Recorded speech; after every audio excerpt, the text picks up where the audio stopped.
Hai, bertemu kembali bersama saya, Miss Tam. Okay, apa kabar semua? A very good morning to everyone. 早安，大家好。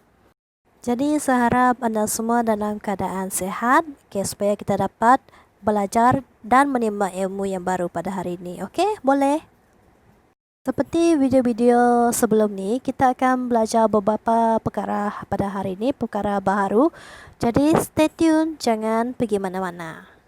Hari ini kita akan belajar 4 perkara, iaitu perkara pertama, komponen aktif, komponen pasif, perintang dan jenis kerosakan perintang. Kita masuk kepada komponen aktif, perkara pertama. Kita tengok bahagian komponen aktif terlebih dahulu. Komponen aktif merupakan komponen elektronik yang memerlukan arus elektrik untuk dapat bekerja.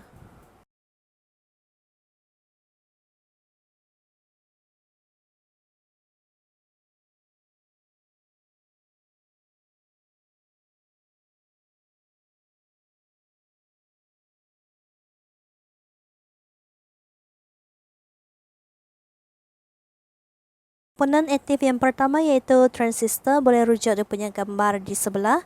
Okay, kegunaan transistor ni untuk meninggikan voltan, arus dan kuasa serta sebagai suis kawalan. Digunakan pada radio, TV dan komputer. Komponen yang kedua adalah diode. Diode merupakan salah satu komponen aktif yang banyak digunakan sebagai penyarah arus AC menjadi DC. Yang ketiga, light emitting diode LED. Diode LED disebut sebagai komponen aktif kerana dapat memancarkan tenaga cahaya.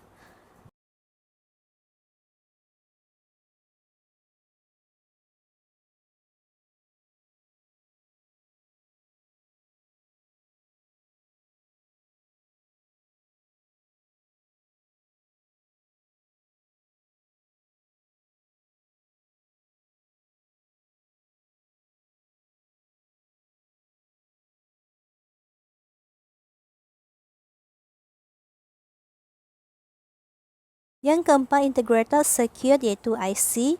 Komponen IC memerlukan arus elektrik untuk dapat bekerja. Maksud dekat sini, komponen aktif ni dia memerlukan elektrik untuk dapat bekerja. Seperti badan kita memerlukan sarapan untuk dapat bekerja. Kita masuk kepada perkara kedua iaitu komponen pasif.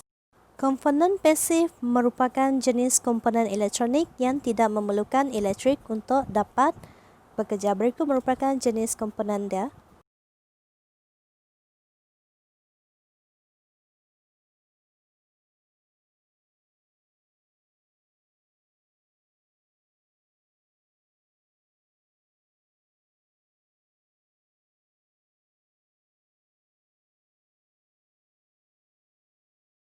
Yang pertama, perintang. Atas tu adalah gambar raja dia.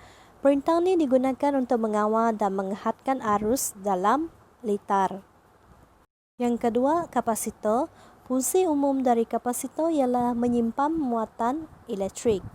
Okay, boleh tengok dia punya gambar tu. Yang ketiga, induktor. Okay, fungsi induktor ni, dia menyimpan arus elektrik dalam medan magnet. Okay, pelajar semua boleh rujuk dia punya gambar. Dan yang keempat, transformer. Transformer ni merupakan alat yang mengubah voltan arus ulang-alik. Slide seterusnya kita akan belajar mengenai perintang. Okey, apa itu perintang? Perintang ditarifkan sebagai satu komponen yang merintangi pengaliran arus dan membentuk satu susutan voltan. Yang kedua, iaitu secara teorinya, perintang akan memberi tentangan terhadap pergerakan elektron bebas. Ini dinamakan rintangan terhadap arus elektrik. Dan yang ketiga, unit bagi perintang ialah ohm. Okey, bentuk telinga tu seperti yang telah kita belajar pada kuantiti asas sebelum ni. Yang keempat, perintang biasanya diperbuat daripada bahan seperti filem karbon, filem logam, lititan dawai dan lain-lain. Yang kelima, mempunyai pelbagai bentuk dan saiz serta mempunyai kadaran kuasa maksimum tertentu filem karbon antara 1/8 watt hingga 2 watt. Kita akan masuk pada slide seterusnya iaitu kod warna perintang. Oke, kita boleh rujuk kepada jadual di skrin tersebut. Sekarang ni dia ada terbagi kepada 5 kolom. Oke, 5 kolom. Macam mana saya nak terangkan? Oke, daripada yang pertama tu warna tu kita baca dari atas sampai bawah. Dia punya bahagian tu atas sampai bawah warna. Maksudnya hitam sampai perak dan sehingga tiada warna. Itu satu geng. Oke, warna tu satu geng. Baca nilai 1 tu pula kita baca dari hitam tu dari kiri baca sampai bahagian kanan. Okey, kiri kanan. Maksud kiri kanan tersebut, okey, hitam. Lepas tu nilai pertama dia kita tengok pergi bahagian kanan kosong. Lepas tu nilai kedua dia kita tengok juga dari hitam tu pergi sebelah kanan juga kosong. Nilai pendarab dia 1, toleransi dia kosong. Okey, baca macam tu. Juga dengan warna coklat kita baca daripada kiri pergi kanan. Okey, bahagian coklat tu. Kiri pergi kanan. Lepas tu kalau dia minta yang coklat tu nilai 2, kita tengok pergi bahagian kanan tu. Bahagian nombor 2 dia sebelah kanan tu 1, kan? Kita boleh refer kepada jadual ini. Okey, jadual ni dia ada 4 jalur dengan 5 jalur. Macam mana mau baca 4 jalur dengan 5 jalur? Kita akan belajar.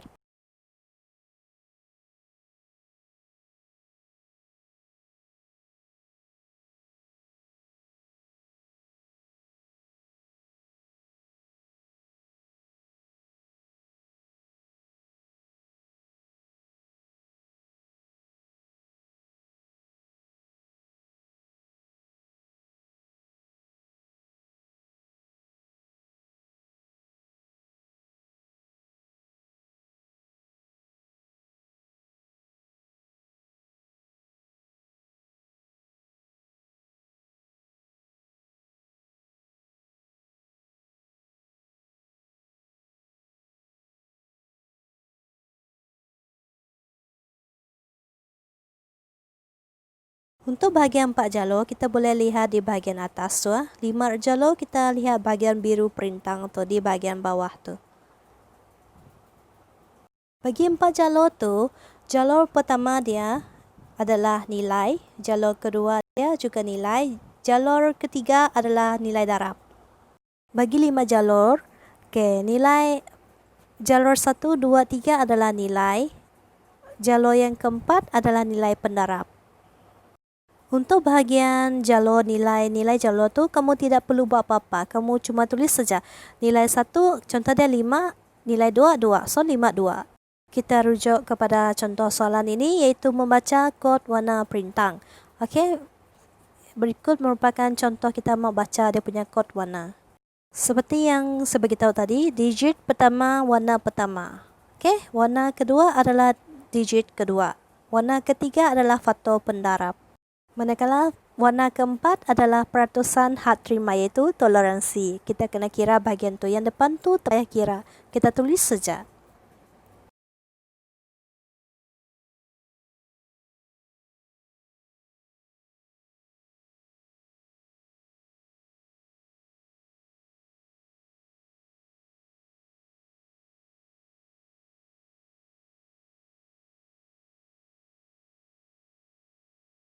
Kita tengok contoh soalan berikut. Contoh kod warna beserta dengan contoh nota yang saya telah bagi dekat atas tu.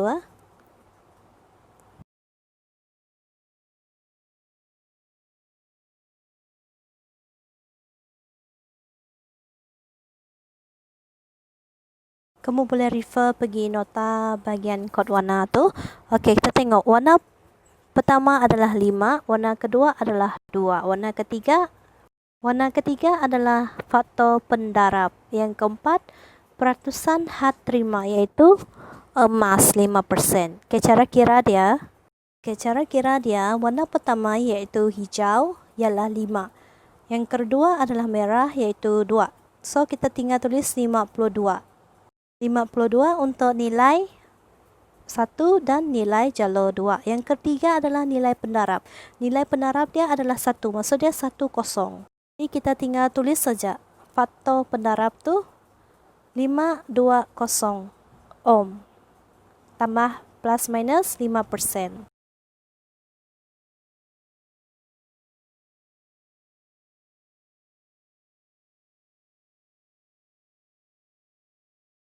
Okey, boleh setakat ni cara membaca kod warna perintang 4 jalur. Saya akan slowkan MV ni, kamu boleh tengok slow-slow dia punya video.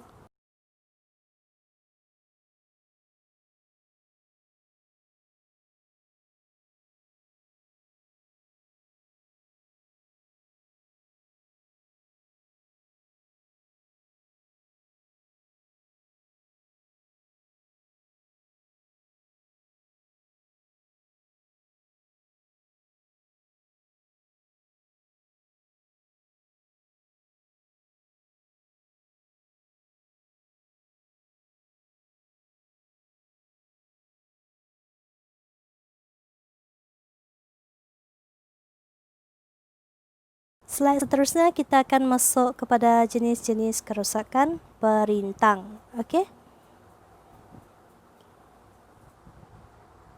Jenis-jenis kerosakan perintang. Yang pertama, jenis terbuka. Ohmmeter menunjukkan bacaan infinity. Yang kedua, jenis pintas. Ohmmeter menunjukkan bacaan sifat. Yang ketiga, berubah nilai. Ohmmeter menunjukkan nilai berbeza daripada nilai sebenar berbanding nilai toleransi perintang. Akan slowkan video ni supaya anda tidak ketinggalan apa yang telah kita belajar pada hari ini. Okey, jenis-jenis kerosakan perintang saya akan slowkan dia.